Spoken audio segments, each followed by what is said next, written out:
In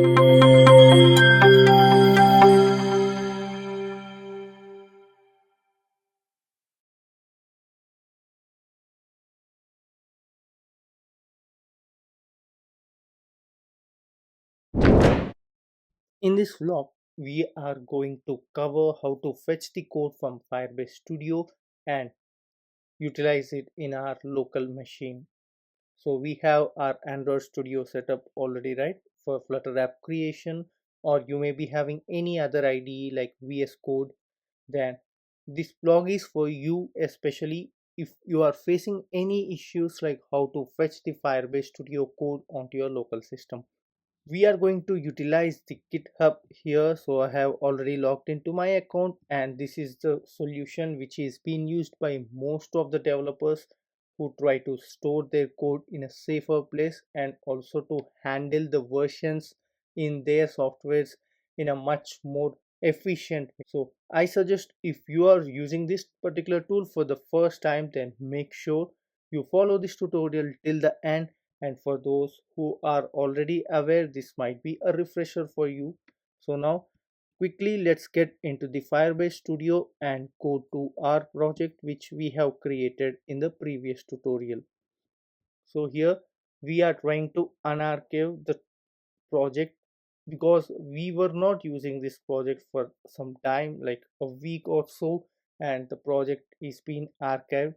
So I have already explained you the process which it goes through. Now is like it will create a VM and it will try to spin our project onto that VM and provide us with the IDE so that we can use it. And also I would like to get the comments from you people regarding any queries you are having regarding the usage of Firebase Studio other than slow.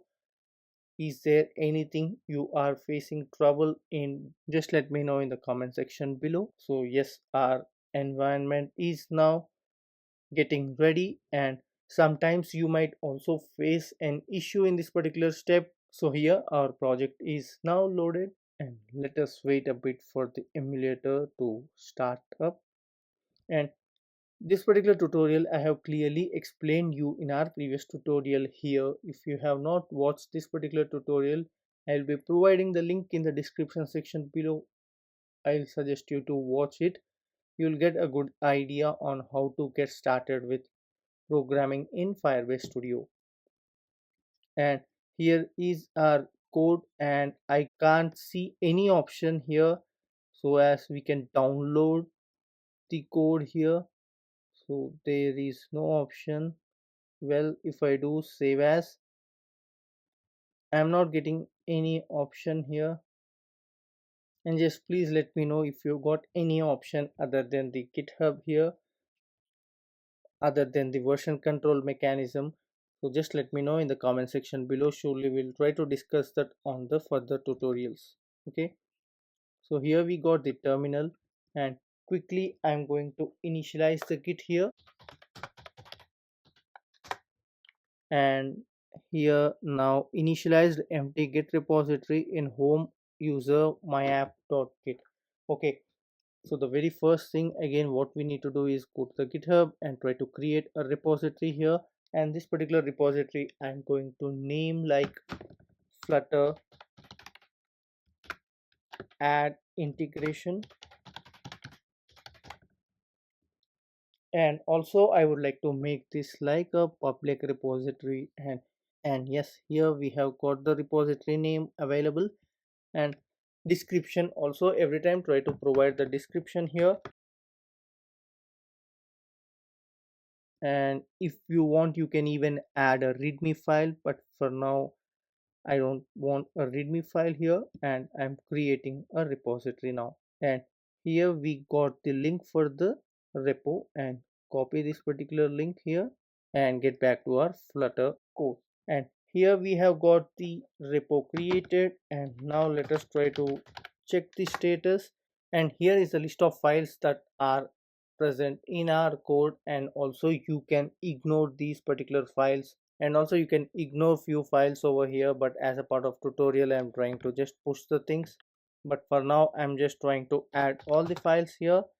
So git add and all the files are now added. You can just, so here these are all the files. Now you can see in the green color and all the files are committed. And we'll now quickly check the status here, and on main branch nothing to commit, work tree is clean. And now let's try to add the remote repo here. So this is the URL and I have already added the remote repo here, and we have already added the remote repo. Let's try to push the code origin and to the main branch. So now it is asking us to sign into the GitHub.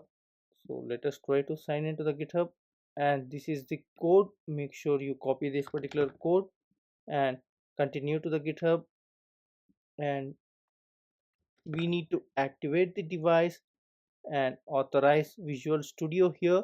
And also we have got the code now onto the repository. So this is how you can push the code onto the GitHub, and from here I think you are well aware like how you can make use of the code here. And I hope this is clear for you, and this is it for this particular tutorial. If you like this tutorial, do like, share and subscribe to our channel for more interesting content on Flutter.